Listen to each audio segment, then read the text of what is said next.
اچھا، پھر یہی بات کہی جا رہی ہے نبی صلی اللہ علیہ وسلم کو مخاطب کر کے کہ ان کو بتا دیں کہ سارے اب ان کا جو دین کا کچا چٹھا اور جو کھول دیا اللہ تعالیٰ نے، جو ان کی یعنی غلط کانسیپٹ ہے، پھر سے اللہ تعالیٰ نے بتا دیا کہ اصل میں تو یہ غلف کرنا ہے دین میں. ٹھیک ہے، اور یہ غلف کے بارے میں آپ پہلے بھی ڈیٹیل میں پڑھ چکے ہیں کہ دین میں غلف کرنا کیا ہوتا ہے. جیسا میں نے آپ کو بتایا نا کہ غلف کا مطلب ہوتا ہے تجاوز عن الحد، حد سے تجاوز کر جانا. تو دین میں غلف کرنا یہ ہوتا ہے کہ دین میں جو اعتقادات، جو یعنی جو اعتقاد یا جو عقائد یا جو عمل کے لیے حدود مقرر کی گئی ہیں نا، ان سے تجاوز کر جانا، ان سے بڑھ جانا. اور یہ چیز جو ہے انسان کو بہت زیادہ گمراہی کی طرف لے جاتا ہے. اور غلط جو ہے وہ افراط میں بھی ہو سکتا ہے، تفریط میں بھی ہو سکتا ہے. یعنی کسی کی محبت میں یا تعظیم میں بہت زیادہ آگے نکل جانا، وہ بھی غلط ہو جاتا ہے. اور کسی کی تعظیم یا محبت کو بالکل ہی کم کر دینا کہ بالکل نہ کرنا، وہ بھی غلط کے معنوں میں آتا ہے. یعنی اس کو آپ ایسے سمجھ لیں کہ نصارہ جو ہیں انہوں نے اس طریقے کا غلف کیا کہ وہ محبت اور تعظیم میں اتنا آگے بڑھ گئے کہ انہوں نے عیسیٰ کو خدا بنا لیا. یہود جو ہیں انہوں نے اتنی تعظیم کم کر دی کہ وہ ان کی جان کے در پہ ہو گئے، ان کو نبی بھی نہ مانا. حضرت عیسیٰ علیہ السلام کو یہود تو نہیں مانتے کہ وہ نبی تھے، ان کے جان کے در پہ تھے. یہ بھی غلف ہی ہے. تو افراط و تفریط دونوں چیزیں جو ہیں وہ غلف میں ہی آتی ہیں. اللہ تعالیٰ کے دین میں ہر چیز کی حدود مقرر کی گئی ہیں. ہمارا دین تو ایک بہت زیادہ بیلنس دین ہے نا، بہت زیادہ چیزیں اس میں جو ہے وہ بیلنس طریقے سے بتائی گئی، سمجھائی گئی ہیں. اور اس بیلنس کو ہی جب قائم رکھا جاتا ہے تو انسان حدود کے اندر رہتا ہے. وہ بیلنس جب خراب ہوتا ہے تو پھر انسان جو ہے وہ حدود توڑ دیتا ہے. ٹھیک ہے، تو یہ چیز غلف کے بارے میں سمجھ لیں کہ ٹھیک ہے انبیاء کا احترام یا اگر کوئی دینی علماء بھی ہیں ان کا احترام اپنی جگہ ہے، لیکن حدود کا خیال رکھنا بہت لازم و ملزوم ہے، ضروری ہے. یعنی یہ نہ ہو کہ کسی عالم سے اتنی محبت ہو جائے کہ انسان اس کی غلطیوں کو بھی جسٹیفائی کرنا شروع کر دے، یا کہہ دے کہ چلو ٹھیک ہے یہ جو بھی کر رہا ہے سب جائز ہے. ایسا نہیں ہے. اور یہ جو دین میں غلو ہوتا ہے نا، یہ بہت ہی خطرناک ہوتا ہے کیونکہ اس سے شرک کا دروازہ کھلتا ہے. جب یہ بڑھا لیا جاتا ہے نا، یعنی بہت زیادہ تعظیم یا محبت اتنی جس طرح کہ انہوں نے کیا نصارہ نے، یا جس طرح آج ہمارے یہاں نبی صلی اللہ علیہ وسلم کی محبت میں غلف کرتے ہیں لوگ، اور بہت زیادہ غلط باتیں کرتے ہیں، آپ سے منسوخ کر لی جاتی ہیں. تو اسی طرح اگر کوئی کسی نبی کی تکریم ہی نہیں کرتا، عزت ہی نہیں کرتا، جس طرح یہود و نصارہ دونوں نے نبی صلی اللہ علیہ وسلم کو نبی نہ مانا، ان کا انکار کیا اور آج تک اسی پہ ہیں، تو وہ بھی غلط میں آ جائے. اور یہ جو دین میں غلط جو ہے نا، یہ بہت گمراہی کا باعث بنتا ہے. انسان یا تو انسان کو شرک کی طرف لے جاتا ہے، یا پھر اس کو ایسے ڈینائل میں اور ایسے انکار میں لے کے جاتا ہے کہ انسان بالکل جو ہے وہ دوسری ہی طرف چل جاتا ہے، دوسری ایکسٹریم پہ چلا جاتا ہے. تو یہ یاد رکھیں غلط جو ہے نا وہ نیک کام میں بھی ہو سکتا ہے، اور اگر وہ نیک کام میں بھی کیا جائے تو بھی غلط ہے. یعنی جس طرح ایک دفعہ نبی صلی اللہ علیہ وسلم نے 3 لوگوں کو کہتے ہوئے سنا. ایک نے کہا کہ یعنی بہت زیادہ وہ متقی اور پرہیزگار بننا چاہ رہے، تو ایک نے کہا کہ میں ساری زندگی شادی نہیں کروں گا. دوسرے نے کہا کہ میں ساری زندگی ہر روز روزہ رکھوں گا. اور تیسرے نے کہا کہ میں ہر روز پوری رات عبادت کروں گا، سویا نہیں کروں گا.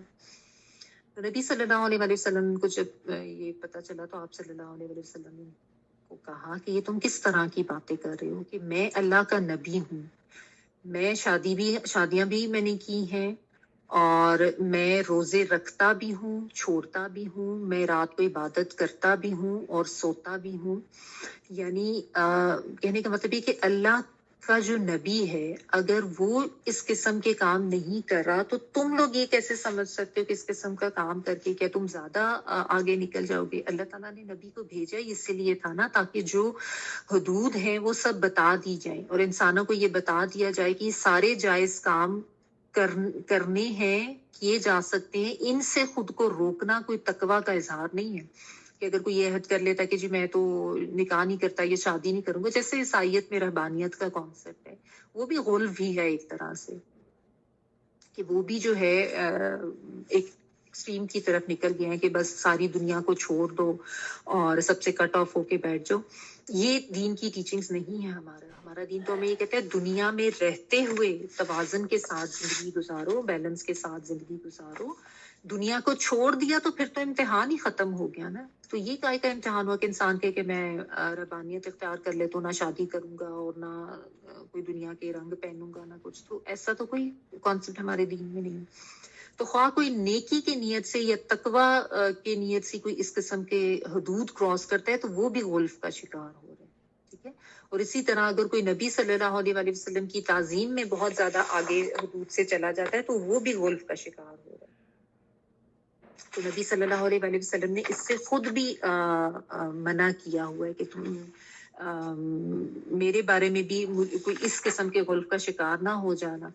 میں تو اللہ کا بھیجا ہوا رسول ہوں، میں اللہ کا بھیجا ہوا بندہ ہوں. ٹھیک ہے. تو آپ صلی اللہ علیہ وسلم خود بھی اپنے بارے میں یہی بتاتے تھے. اور پھر یہ بھی غلف ہو جاتا ہے کہ انسان علماء کو حرام حلال کا اختیار دیتے، جیسے کہ یہ اہل کتاب نے کیا ہوا تھا نا. جو ان کے علماء ان کو بتاتے تھے وہ اسی کو حرف آخر مان لیتے تھے کہ بس انہی کو پتہ ہے کہ صحیح چیز کیا ہے. جو یہ حرام کہہ رہے ہیں وہ حرام ہے، جو یہ حلال کہہ رہے ہیں وہ حلال ہے. اور ان کے علماء نے جو ہے وہ دین کو کاروبار بنایا ہوا تھا. وہ پیسے لے لے کے فتوے دیتے تھے، غلط چیزیں لوگوں کو بتاتے تھے.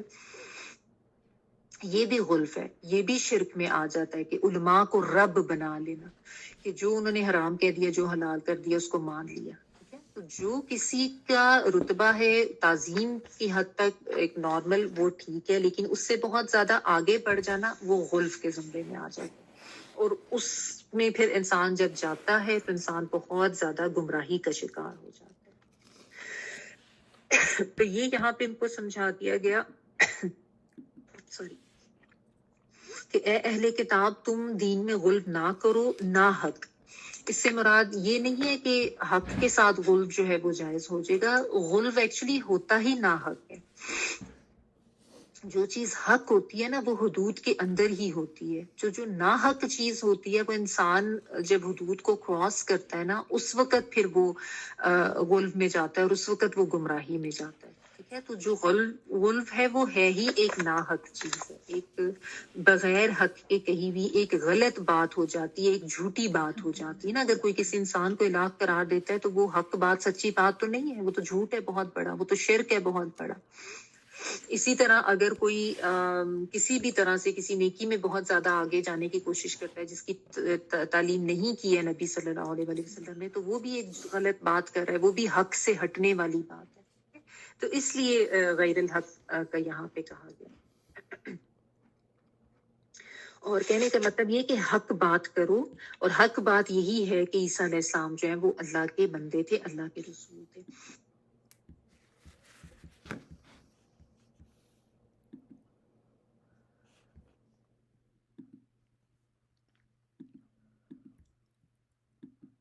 یہود کا غلف یہ بھی تھا کہ انہوں نے حضرت عیسیٰ علیہ السلام کا بالکل ہی انکار کیا، ان کی جان کے درپے ہو گئے. بلکہ اور بھی بہت سے انبیاء تھے، ان کو نہیں مانا، ان کی جان کے درپے ہوئے. اور اسی طرح پھر اب جو ہے وہ نبی صلی اللہ علیہ وآلہ وسلم کے بھی خلاف ہوئے تھے. تو افراط و تفریط دونوں ہی جو معاملات ہیں وہ غلف کے ہو جاتے ہیں. تو یہ ان کو روکا گیا، اس سے منع کیا گیا. اور یہ بھی کہ وَلَا تَتَّبِعُوا أَهْوَاءَ قَوْمٍ قَدْ ضَلُّوا مِن قَبْلُ، کہ نہ تم پیروی کرو دوسری قوموں کی خواہشات کی، وہ یقیناً وہ بھٹکے تھے تم سے پہلے. اور وَأَضَلُّوا كَثِيرًا، انہوں نے بہت سو کو بھٹکایا اور وہ بھٹک گئے سیدھے راستے سے. اچھا، اب یہاں پہ ساتھ یہ بھی ایک تنبیہ کی گئی ہے ان کو کہ دوسری قومیں جو ہے نا ان سے متاثر ہو کے ان کے پیچھے لگ کے اپنی خواہشات کی پیروی کر کے یا ان کی خواہشات کی پیروی کر کے تم حق سے نہ ہٹو، اور اس وجہ سے تم اپنے دین میں غلف نہ کرو. تو احواء یعنی ان خواہشات نفس کی پیروی جو کہ شریعت کے خلاف ہوں، شریعت کے خلاف ابھاریں. ٹھیک ہے، اللہ کے احکامات کے مقابل آ جائیں. تو یہ چیز یہاں پہ جو کہی گئی ہے نا کہ احواء قوم، ایک قوم کی، اصل میں یہ جو تھے نا یہود و نصارہ، ان کا معاملہ یہ ہو گیا تھا کہ یہ جو ارد گرد کی قومیں تھیں نا، جس طرح یونان کی یا روم کی یا مصر کی، ان سے یہ متاثر ہو گئے تھے ان کے جو عقائد تھے نا وہ انہوں نے ان عقائد کے ساتھ آپ کہہ لیں کہ اپنے دین کو ایڈجسٹ کرنے کی کوشش کی. جیسا یونانی فلسفہ تو آپ کو پتا نا بہت مشہور ہے کہ، اور اس وقت بھی ایسا ہی تھا، اور یہ اس سے جب متاثر ہوتے تھے تو ان کے افکار سے اس طریقے سے ان کو اپنے افکار کے ساتھ یا اپنے عقائد کے ساتھ ان کے جو فلسفے تھے ان کو شامل کر لیتے تھے، اور اسی سے یہ الوہیت کا عقیدہ اور غلط قسم کی چیزیں ان کے اندر آئی تھی، جب یہ دوسری قوموں کے ساتھ جو ہے لگ کے اور ان کی خواہشات میں یا ان کو خوش کرنے کے لیے یا ان کے پیچھے لگ گئے. یہ بالکل ایسی ہے جیسا انڈو پاک میں جب مسلمان اور ہندو اتنے عرصہ اکٹھے رہے ہیں نا، تو آپ دیکھیں کہ آج بہت سی ایسی چیزیں ہیں جو مسلمانوں نے بھی ہندوؤں والی اپنا لی ہوئی ہیں. ان کی جو توہمات ہیں وہ مسلمانوں میں بھی آ چکی ہیں، یا ان کی غلط قسم کے، جیسا کوئی فوت ہو جائے تو اس کے اوپر غلط قسم کی جو رسومات ہیں وہ ہمارے ہاں بہت زیادہ آ گئی ہیں، یا اور بھی اس طرح کی چیزیں ہیں. جبکہ ہمارا دین تو بہت حق پر مبنی دین ہے اور بہت بیلنس دین ہے، سچی بات کرنے والا ہے. تو یہ جو یونانی فلسفہ تھا نا، اس میں اس طرح کی چیزیں تھیں. ایک ان کے جو مین تین ان کے جو آپ کہنے کے ہائپوتھیسس ٹائپ تھے، وجود، حیات اور علم. یعنی کہ ہر چیز کا ایک وجود ہوتا ہے، پھر حیات یہ کہ یعنی اس چیز کی زندگی بھی ہوتی ہے، اور پھر علم یہ کہ ان سب چیزوں کو جاننے کے لیے علم چاہیے ہوتا ہے. تو یہ جو عیسائی جو راہب آپ کہہ لیں جو تھے نا، انہوں نے کیا کیا تھا کہ وہ ان نظریات سے یا یہ جو ان کے فلسفیانہ ان کے جو بھی افکار تھے نا، اس سے متاثر ہو کے اپنے دین میں ان کو ڈالا اور اتنا گڈمٹ کیا کہ تو ان کو متاثر کر سکیں یا ان کو خوش کر سکیں. تو انہوں نے کہہ دیا کہ وجود جو ہے وہ اللہ تعالیٰ کا، اور اس کو پھر باپ بنا دیا، اور پھر حیات جو ہے یعنی حضرت عیسیٰ علیہ السلام کے وہ ان کے بیٹے تھے، حیات ان کی اس طریقے سے ان کو زندگی ملی اللہ کے بیٹے کی حیثیت سے. اور علم جو ہے حضرت جبرائیل علیہ السلام اس کے ساتھ ان کو گڈمٹ کر دیا کہ کیونکہ وہ علم لاتے تھے، وہ وہی لاتے. تو یہ اس سے مراد جو ہے نا، یہ دوسری دیگر یونانی رومی قومیں جن سے یہ متاثر ہوتے تھے قومیں، یہ ان کی بات کی جا رہی ہے کہ ان کی خواہشات کی پیروی نہ کرو. وہ تو خود بھی بھٹکے ہوئے ہیں، انہوں نے دوسروں کو بھی بھٹکایا، اور اگر تم ان کے پیچھے جاؤ گے تو وہ تو خود بھی سیدھے راستے سے بھٹک گئے تھے، اور ان کے پیچھے لگ کے تم بھی بھٹک جاؤ گے سیدھے راستے، تو غلط راہ پہ چلے جاؤ گے، گمراہی کا شکار ہو جاؤ گے. اب اس میں بھی ونس اگین یہ دیکھ لیں کہ یہ بات صرف اہل کتاب کو نہیں کہی جا رہی، مسلمانوں کو بھی سمجھائی جا رہی ہے. ہمیں بھی بتایا جا رہا ہے کہ دوسری قوموں کے پیچھے جا کے یا ان سے متاثر ہو کے یا ان سے امپریس ہو کے ان جیسا بننے کے لیے یا ان کو خوش کرنے کے لیے یا ان کے درمیان جس طرح لوگوں کے کانسیپٹ ہوتا ہے نا کہ اچھی طریقے سے ان کے ساتھ منگل اپ ہو جائیں، ایڈجسٹ ہو جائیں، ان جیسا بننے کی کوشش کی جاتی ہے، اور پھر اس میں اپنے دین کی حدود جو ہے نا ان کو بالکل ہی وہ چھوڑ دیتے ہیں. یہ نہیں کرنا چاہیے. یہ نہیں ہے کہ ان کے عقائد یا ان کی سوچیں یا ان کے طریقے اپنے دین میں ڈال لیں.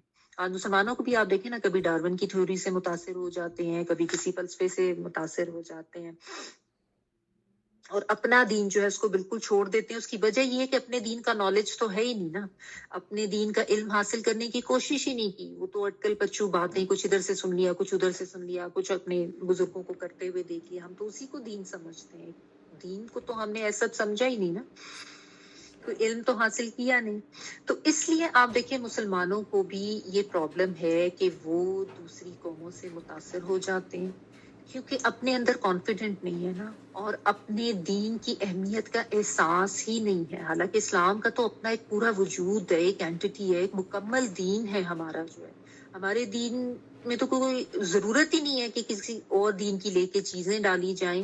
کہ جو مسلمان ہے نا، اگر وہ صحیح پریکٹسنگ مومن ہے اور جس کو صحیح علم حاصل ہے اپنے دین کا، جس کو صحیح فہم ہوتا ہے، اس کو پتہ چل جاتا ہے کہ اسلام سے بڑھ کے خوبصورت دین تو کوئی ہے ہی نہیں، اور اللہ تعالیٰ کے احکامات سے بڑھ کے وزڈم کسی اور چیز میں ہے ہی نہیں. اور اس کو یہ بھی پتہ چل جاتا ہے کہ اس کا یہ حکم اٹل ہے. اگر کوئی نظریہ یا اسلام نظریہ یا کوئی عقیدہ یا کوئی فلسفہ اسلام سے یا قرآن سے ٹکراتا ہے، تو ہمیں یہ پتہ ہونا چاہیے کہ ہم نے قرآن کی بات کو حرف آخر ماننا ہے، ہم نے اللہ کے حکم کو حرف آخر ماننا ہے، اس نظریے یا اس فکر یا اس فلسفے کو نہیں ماننا. یہ تو ایمان ہی کی کمی ہے نا، یہ تو ایمان ہی ناقص ہو جائے اگر انسان کا اتنا کمزور ایمان ہے کہ وہاں سے وہ چیز بات پتہ چلی، اس سے امپریس ہو گئے، کسی کا کوئی کلچر اچھا لگا، اس کو اپنا لیا. جس طرح آج بہت سے مسلمان ہیں وہ سمجھتے ہیں کہ ان گوروں کے ساتھ ان ملکوں میں رہتے ہوئے ان کے ساتھ ان جیسا بنیں گے تو یہ ہمیں ایکسیپٹ کریں گے, ان میں منگل اپ ہونا ضروری ہے, تو ہم ان کے عقائد و نظریات کو صحیح کہنا شروع کر دیں اور ان کے جو یہ کرسمس ٹائپ یا جو شرکیہ تہوار ہے وہ بھی ہم اپنا لیں, کوئی فرق نہیں پڑتا, خیر ہے, کچھ نہیں ہوتا, سب چیزوں میں شامل ہو جائے. اپنی جو ایک آئیڈینٹی ہے نا وہ بالکل کھو دی ہے مسلمانوں نے اس کے پیچھے لگ کے. تو یہ اصل میں ایمان کی کمزوری ہے نا. اور اسلام کو اگر انسان صحیح طریقے سے سمجھ لے تو اس کا ایمان اتنا پختہ ہو جاتا ہے کہ مجھے تو کسی اور چیز کی ضرورت ہی نہیں ہے. جو اللہ کا حکم ہے وہی فائنل حکم ہے, جو حدود میرے دین نے بتا دی ہیں مجھے ان کے اندر ہی رہنا ہے, اسی میں میری آتی ہے. کیونکہ دیکھیں انسانی فلسفے, انسانی افکار یہ تو سوچیں تو تبدیل ہوتی رہتی ہے نا. کوئی ایک فلاسفر آتا ہے, وہ ایک آ کے کوئی عقیدہ دیتا ہے, یہ بات کرتا ہے, کوئی اپنا فلسفہ بیان کرتا ہے, کچھ عرصے کے بعد وہ نل اینڈ وائڈ ہو جاتا ہے, کوئی دوسرا آ کے کہتا ہے نہیں یہ نہیں, یہ تو اسی طرح باتیں چلتی ہیں انسانی نظریات کی. جبکہ قرآن کے احکامات جو ہیں وہ تو اللہ کے دیے ہوئے احکامات ہیں, وہ اٹل ہیں, وہ ازل سے ابد تک ویسے ہی رہیں گے, غیر متبدل, بغیر کسی تغیر و تبدل کے. ٹھیک ہے نا. تو اسلام کو انسانی سوچ کے مطابق نہیں ڈھالنا, ہم نے اپنی سوچ کو اسلام کی کسوٹی پہ پرکھ کر اپنی سوچ کو ڈھالنا ہے, اپنے طریقوں کو ٹھیک کرنا ہے. یہ نہیں ہم کریں کہ ہم اسلام کو اپنی زندگی کے اندر فٹ کرنے کے لیے اس کو مولڈ کر لیں, اس میں تبدیلیاں کر لیں, اللہ کے احکامات کو تبدیل کر لیں تاکہ وہ ہماری زندگی اور ہمارے لائف سٹائل میں فٹ ہو جائے. یہ نہیں کر سکتے ہم.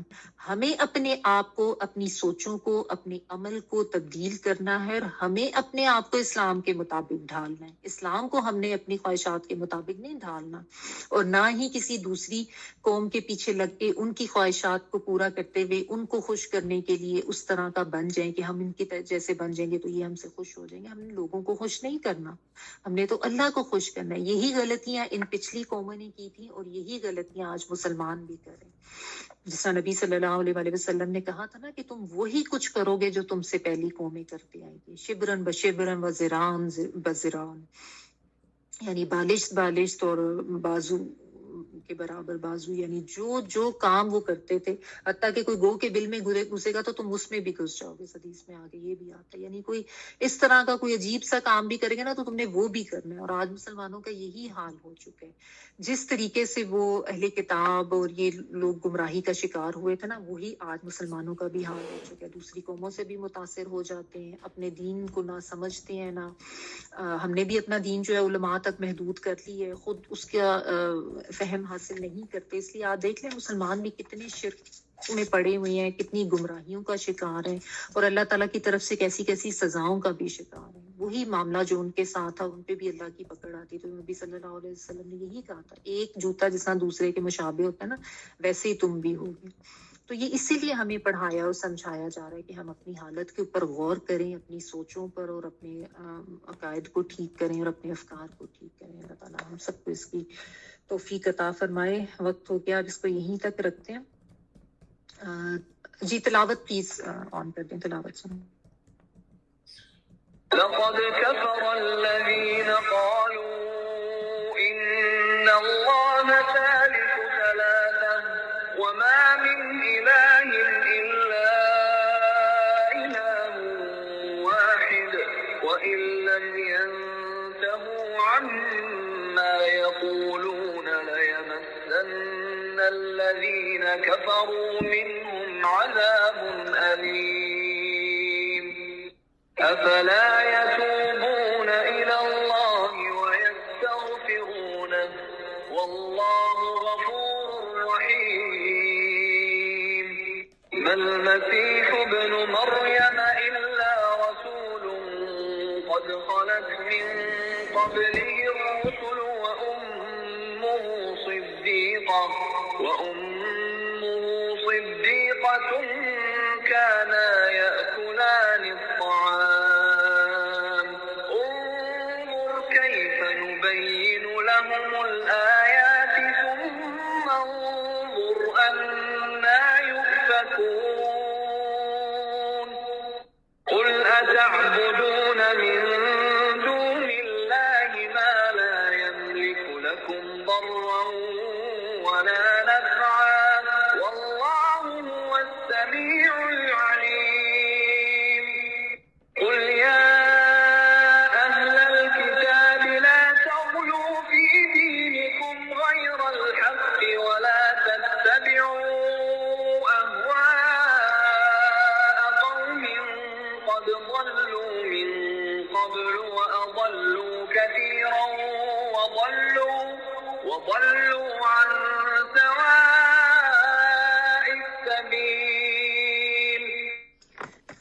سبحانك اللهم وبحمدك نشهد ان لا اله الا انت نستغفرك ونتوب اليك سبحان ربك رب العزة عما يصفون وسلام على المرسلين والحمد لله رب العالمين. بارك الله لي ولكم في القرآن العظيم ونفعني واياكم بالآيات والذكر الحكيم.